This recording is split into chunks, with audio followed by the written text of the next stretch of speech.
students, welcome in my English class. Today I will teach you grammar and I am telling you the formation of the simple sentence in synthesis. In this process you have known the use of the participle, use of gerund, use of infinitive and use of adverbial phrase. आज हम लोग देखेंगे use of phrase in apposition. एक बार फिर से बच्चों देखिएगा, हम सभी लोग सिंथेसिस पढ़ रहे हैं। सिंथेसिस वह प्रोसेस होता है जिसमें दो या दो से अधिक वाक्यों को जोड़कर एक बना देते हैं, लेकिन वाक्यों के अर्थ में परिवर्तन नहीं होता है। और सिंपल सेंटेंस की पहचान क्या होती है, जिसमें फाइनाइट वर्ब एक होती है और अदर सेंटेंस में जितनी भी फाइनाइट वर्ब आती है उनको नॉन फाइनाइट में या अदर पार्ट्स ऑफ स्पीच में चेंज कर देते हैं। तो इस प्रक्रिया के अंतर्गत आज हम सभी लोग जो है फ्रेज इन एपोजिशन के द्वारा जो है किस तरह से सेंटेंसेस को कंबाइन करते हैं, सिंपल बनाते हैं, इस बारे में जानकारी लेंगे। एपोजिशन का मतलब होता है टू पुट नियर, निकट ले आना, पास पास रखना। एपोजिशन का मतलब है पास पास रखना। तो बच्चों ऐसे दो या तीन वाक्यों में उन शब्दों को पास पास में रखा जाता है जो किसी एक ही व्यक्ति या एक ही वस्तु को क्वालिफाई करते हैं।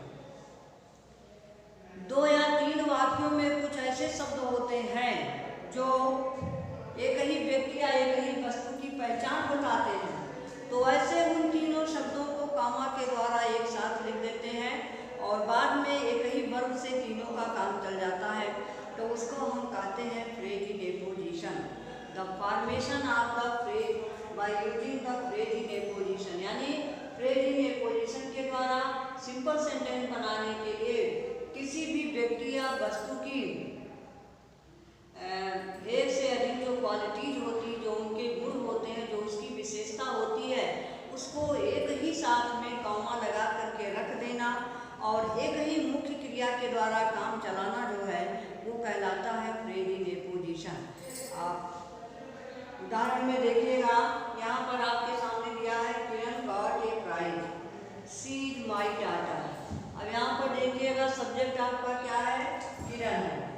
अब किरण जो है यहाँ देखिए सब्जेक्ट हो गई है, किरण गॉट ए प्राइज, किरण को प्राइज मिला है, लेकिन शी इज माई डॉटर, उसकी दूसरी क्वालिटी क्या है, वो मेरी बेटी भी है।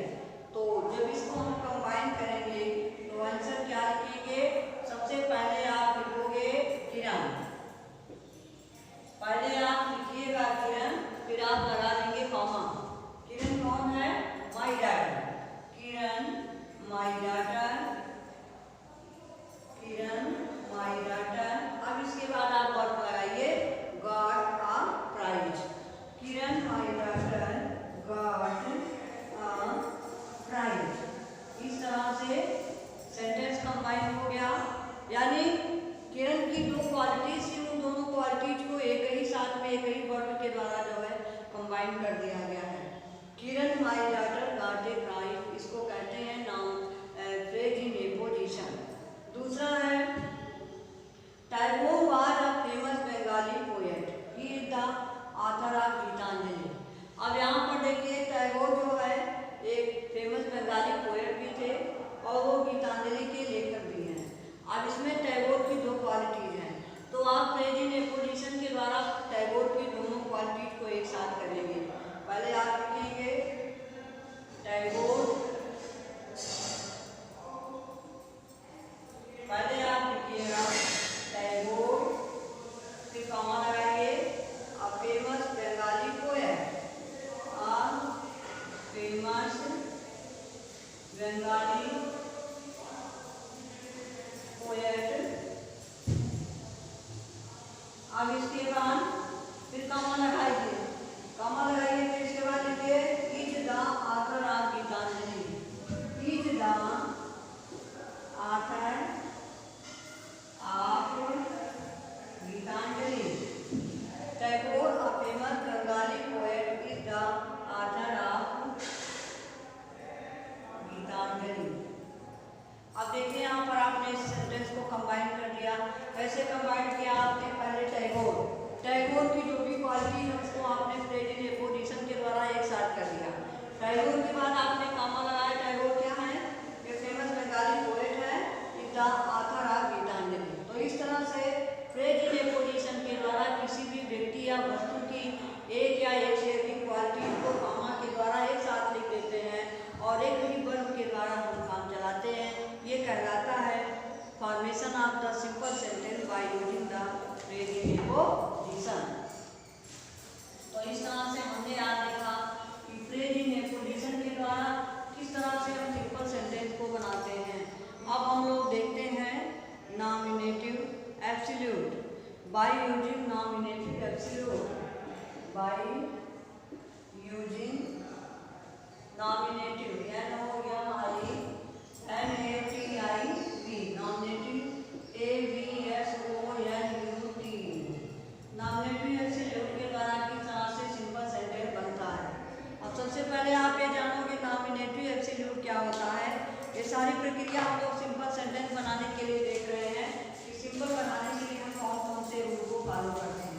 अब नॉमिनेटिव एब्सोल्यूट के अंतर्गत हमें देखना है कि नॉमिनेटिव एब्सोल्यूट क्या होता है। नॉमिनेटिव एब्सोल्यूट का मतलब होता है स्वतंत्रकर्ता, ऐसा सब्जेक्ट जो स्वतंत्र हो, यानी ऐसा वाक्य जिसमें सब्जेक्ट दो आए हो।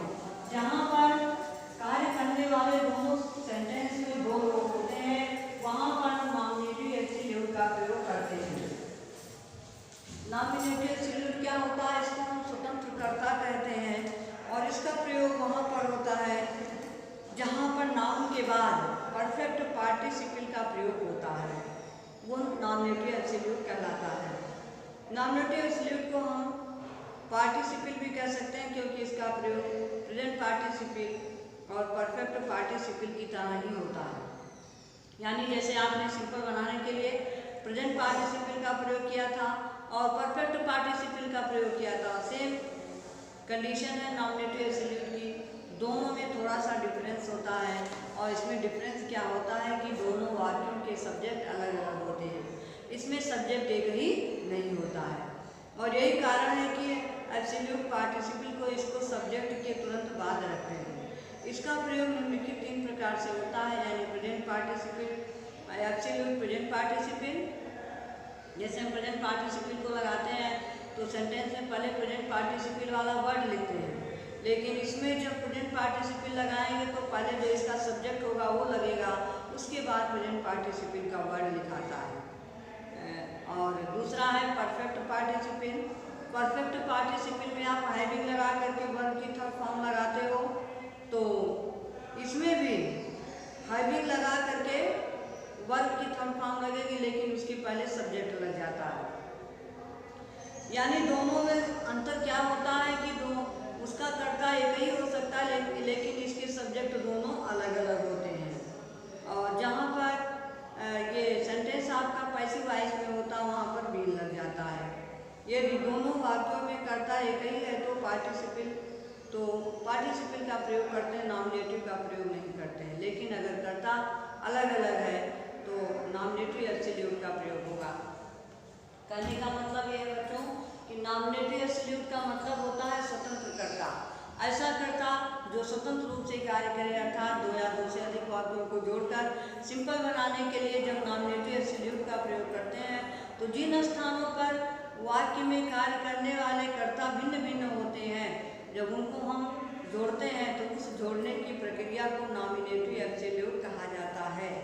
जैसे the class work was over, ध्यान से देखें बच्चों, एग्जाम्पल है इसका, the class work was over, the class work was over और the teacher left the class, the teacher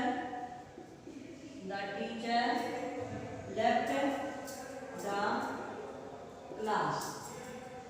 अब देखिए दो सेंटेंस आप सुनिए हैं, the class work was over, the teacher left the class. अब सबसे पहले आप देखिएगा इसको आप बनाना है, सिंपल आपको बनाना है नॉमिनेटिव एब्सोल्यूट के बाद। अब नॉमिनेटिव एब्सोल्यूट में स्वतंत्रता होता है, यहाँ पर देखिएगा ये जो है आपका द क्लास वर्क ये ऑलरेडी रहेगा क्योंकि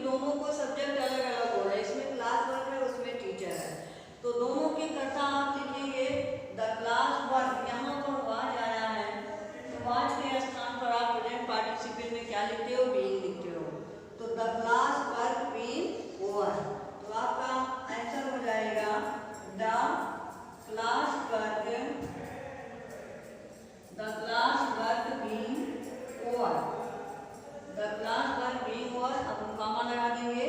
the teacher left the class, the teacher left the class, class work being over, the teacher left the class. अब वाक्य में देखिए आप सभी लोग, ये आपने सिंपल बनाया है और सिंपल सेंटेंस में आपकी फाइनाइट वर्ब केवल एक होती है। यहाँ पर फाइनाइट वर्ब केवल लेफ्ट का प्रयोग हुआ है, बाकी अदर वर्ब को हटा दिया गया। The class work being over, यहाँ पर बीइंग लग गया है और बीइंग का मतलब कंटिन्यूएशन हो गया, ये आपका वर्ब नहीं है। तो इस तरह से नॉमिनेटिव एब्सोल्यूट के द्वारा आपने इसको सिंपल बना दिया। अब इसी तरह से एक एग्जांपल और देख लीजिए आप सभी लोग। The sun rose, the sun rose, the fog, the sun rose, the fog, the fog dispersed, the sun rose, the fog dispersed, disappeared, the land was seen clearly, disappeared, the fog disappeared, the land was seen clearly। यहाँ पर देखिए 3 sentence दिया गया है और इसको हमें nominative absolute के द्वारा बनाना है। The fog rose, the sun rose, the fog disappeared, the land was seen clearly. इसको हमें ज्वाइन करना है, कंबाइन करना है। तो सबसे पहले आप नॉमिनेटिव एब्सोल्यूट के द्वारा इसको बनाएंगे। तो यहाँ पर आप परफेक्ट लगाएंगे, तो आप लिखेंगे द सन, हैविंग लगा दीजिए, having Ryzen,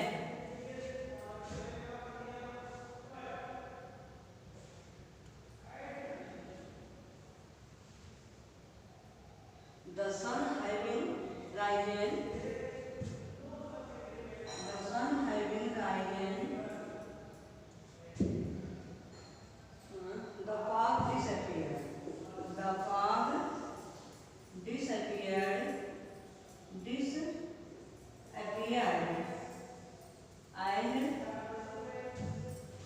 and the land having been,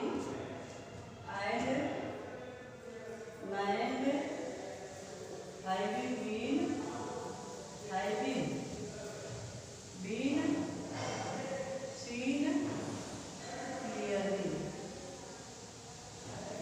यहाँ पर देखिएगा, इसको हमने परफेक्ट में बनाया है क्योंकि यहाँ ये पैसिव में था, इसलिए यहाँ पर हैविंग बीन सीन लगा दिया, हैविंग बीन सीन लगा दिया, यानी वो पैसिव में होगा तो आपको पैसिव में ही चेंज करना है। तो इस तरह से आपने देखा नॉमिनेटिव एब्सोल्यूट के द्वारा आपको सिंपल सेंटेंस बनाना है। बच्चों, सिंपल सेंटेंस बनाते समय ध्यान देना है कि 2 या 3 वाक्यों को जोड़ करके हम कंबाइन कर रहे हैं, जो कहीं हमारा अर्थ तो नहीं बदल रहा है, कहीं हम 2 फाइनाइट वर्ब का प्रयोग तो नहीं कर रहे हैं, और जिस रूल को फॉलो कर रहे हैं वो रूल इसमें आ रहा है कि नहीं आ रहा है। तो नॉमिनेटिव एब्सोल्यूट जो है स्वतंत्रता होता है, ये वाक्य में पार्टिसिपल के समान कार्य करता है। केवल पार्टिसिपल के सब्जेक्ट एक हो सकते हैं, लेकिन इसके सब्जेक्ट अलग अलग होते हैं, और ये जो है वाक्य में स्वतंत्र रूप से कार्य करता है। तो इस तरह से आपने नॉमिनेटिव एब्सोल्यूट के द्वारा जो है 2 या 2 से अधिक वाक्यों को जोड़ करके सिंपल बनाना देखा। और अब हम लोग देखेंगे एडजेक्टिव। एडजेक्टिव क्या होता है, एडजेक्टिव के द्वारा कैसे हम लोग सिंपल बनाएंगे। जो एडजेक्टिव है, एडजेक्टिव का word means qualifying the quality of noun और प्रोनाउन, यानी 2 या 2 से अधिक वाक्यों में दिए गए एडजेक्टिव को, 2 या 2 से अधिक वाक्य जो वाक्य में दिए गए उसमें जो एडजेक्टिव आया है उसको नाउन या प्रोनाउन जिसको क्वालिफाई कर रहा है उसके पहले लिख करके सेंटेंस को सिंपल बना देते हैं। यानी by use of adjective, use of adjective और एडजेक्टिव क्लास।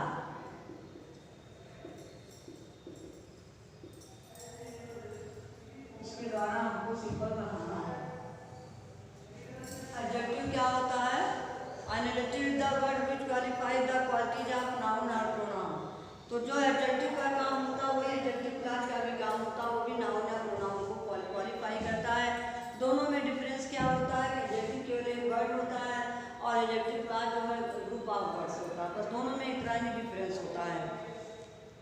तो एडजेक्टिव के द्वारा जो है जो सेंटेंस होता है उसमें आए हुए एडजेक्टिव को नाउन के बिफोर लिख करके हम सिंपल बना देते हैं। जैसे the a man came to my door, a man came to my door, came to my door. The man was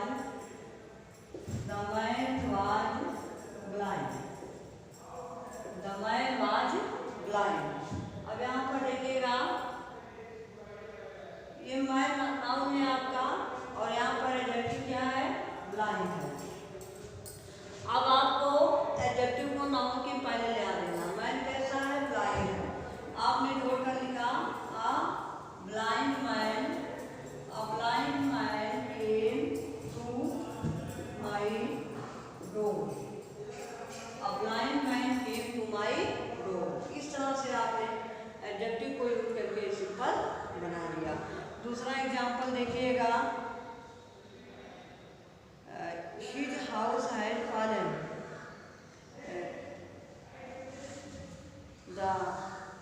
दूसरा एग्जांपल है आपका his father was dead,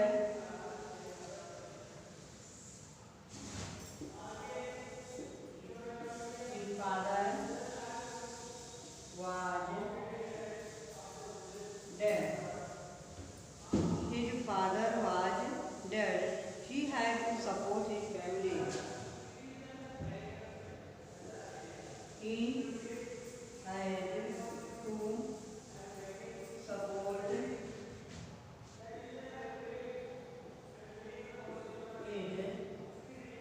family। अब यहाँ पर देखिएगा आपको यहाँ बनाना है एडजेक्टिव को यूज करके,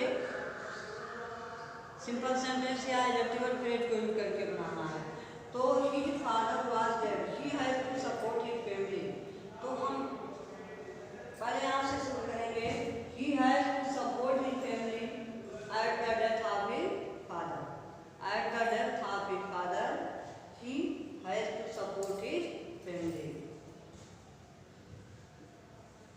he had to support his family,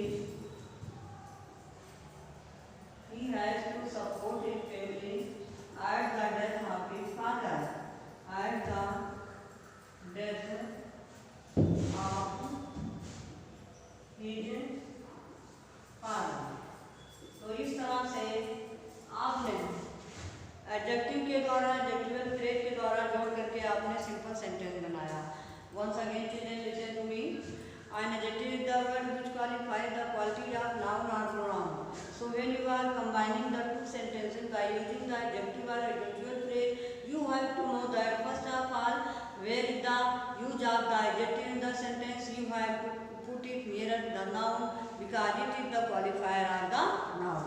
So children, it is the process of making the simple sentence by the use of the adjective clause or adjective, that when there is the use of the adjective, you have to put it near the noun। इस तरह से आप देख रहे हैं कि अगर हम एडजेक्टिव के प्रयोग के द्वारा दो या दो से अधिक वाक्यों को जोड़ते हैं तो वाक्य में आए हुए एडजेक्टिव को नाउन के पहले लिख देते हैं या फिर उसको एडजेक्टिवल फ्रेज में बदल देते हैं। तो इस तरह से आपका जो है सिंपल बनाने का प्रक्रिया जो है एडजेक्टिव के द्वारा हुआ। अब हम देखते हैं यूज ऑफ कंजंक्शन। कंजंक्शन के द्वारा भी हम सभी लोग सिंपल बनाते हैं। Use of conjunction, CONJUNCTION। कैसे हम कंजंक्शन के द्वारा सिंपल सेंटेंस बनाते हैं इसको देखेंगे। Conjunction is the word which you use to join the two words और sentences together. Conjunction is the word which is used to join the two words or sentences together, and by using the conjunction we have to make the simple sentence। In the simple sentence, first of all you have to know that there is the only one finite word, and when you are using the conjunction you have to combine it। If there is the only one subject and there are the more than one word, then you have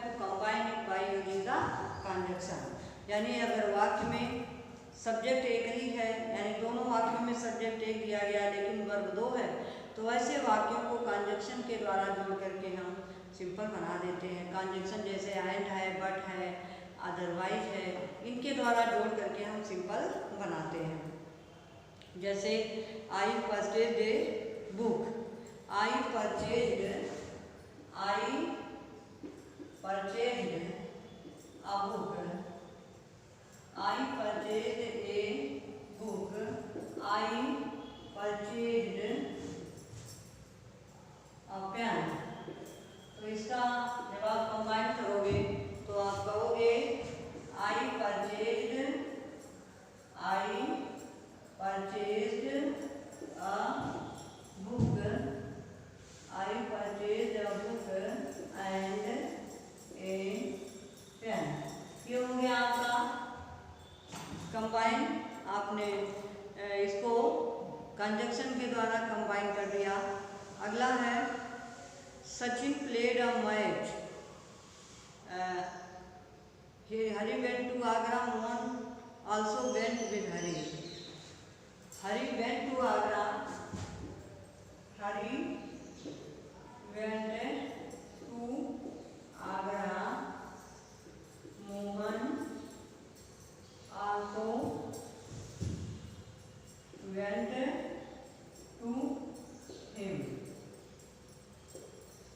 तो इसका हो जाएगा Hari and Mohan went to Agra, Hari and Mohan went to Agra. इस तरह से आपने देखा कि कंजक्शन के द्वारा आपने जो है सिंपल सेंटेंस बना दिया। तो ध्यान रखें बच्चों कि जहाँ पर भी वाक्य में किसी चीज़ का रिपीटेशन हो रहा है और हम कंजक्शन के द्वारा जोड़ करके उसको समराइज कर सकते हैं, तो ऐसी स्थिति में सिंपल बनाने के लिए हम लोग जो है कंजक्शन का प्रयोग करते हैं। तो बच्चों हम लोग सिंथेसिस पढ़ रहे हैं, सिंथेसिस में हमने सिंपल सेंटेंस बनाना देखा, और सिंपल सेंटेंस बनाने में आपने देखा कि आप पार्टिसिपल का प्रयोग किए, प्रेजेंट पार्टिसिपल, परफेक्ट पार्टिसिपल और पास्ट पार्टिसिपल का प्रयोग किस तरह से होता है। इसके बाद आपने देखा कि किस तरह से हम इन्फिनेटिव का प्रयोग करते हैं। फिर आपको बताया गया जीरेंड या जीरेंडियल फ्रेज का प्रयोग कैसे होता है। फिर इसके बाद आपको एडवर्ब या एडवर्बियल क्लॉज के द्वारा जोड़ करके सिंपल बनाना बताया गया। आज हमने आपको बताया नॉमिनेटिव एब्सोल्यूट को कैसे यूज करते हैं, फ्रेज इन ए पोजीशन को कैसे यूज किया जाता है, किस तरह से हम एडजेक्टिव के द्वारा सिंपल बनाते हैं और कैसे हम कंजक्शन के द्वारा सिंपल बनाते हैं। तो इस तरह से आज बच्चों सिंथेसिस के अंतर्गत सिंपल सेंटेंस बनाने के सारे रूल्स जो है खत्म हुए। अब आप एक बार जितने भी रूल्स बताए गए, जो भी एक्सरसाइज आपको पीडीएफ में दी गई है, वो सारा आप लोग पढ़ लेंगे, दोहरा लेंगे। और आज जितने भी रूल आपको बताए गए हैं, इसका एक्सरसाइज आपको भी दिया जाएगा पीडीएफ में, उसको सभी लोग सॉल्व करेंगे। और कल आपको हम कंपाउंड सेंटेंस अपने नेक्स्ट वीडियो में हम आपको कंपाउंड सेंटेंस बताएंगे। तब तक के लिए बच्चों आप सभी लोग अपना सिंपल सेंटेंस जो अच्छे से प्रिपेयर करेंगे और उसको पढ़ करके उसकी एक्सरसाइज सॉल्व करके you should try to be perfect in the formation of the simple sentence and I will